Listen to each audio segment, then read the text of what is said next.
how can a nation that purports to be a democracy tolerate having the largest incarcerated population in the world? Why do we have a system in which so many persons are in prison?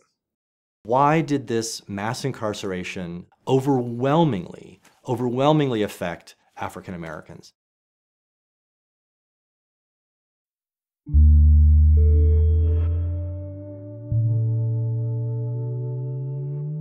The new Jim Crow makes a very provocative argument. Mass incarceration is a political choice.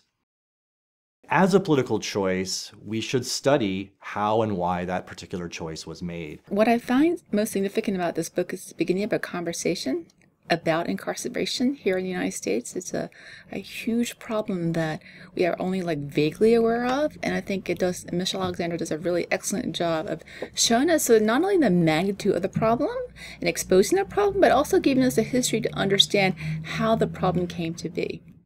For me, the most significant part of the book is its moral relevance to the present.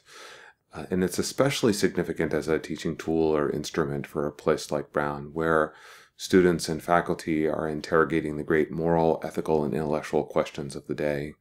There is likely no more pressing domestic issue than the question of mass incarceration and the prison industrial complex. It's very, very important if you want to understand it and conceptualize some of the most prevalent social issues in America today. One thing that this book does bring up is the way in which race and racism is really entrenched in our society, and I think that sometimes American society doesn't really like to address race or the way in which racism is very much like a fabric of who we are as a nation, but it's definitely a topic that's worth exploring.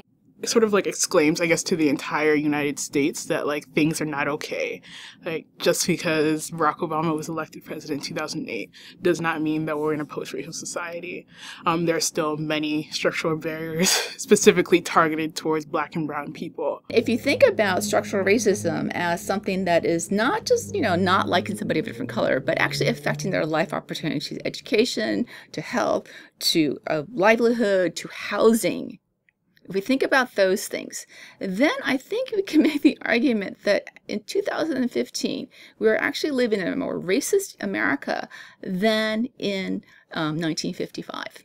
Mass incarceration has become so normalized, so expected, so unquestioned in a way in American life that we have to turn a critical gaze on that and ask ourselves, why is it taken for granted? Why is it simply taken as a fact of our contemporary life that we have such massive prison populations? Any book that makes you pause, whether you agree with it or not, is a book you must pay attention to, either in disagreement or in agreement or in partial agreement and partial disagreement.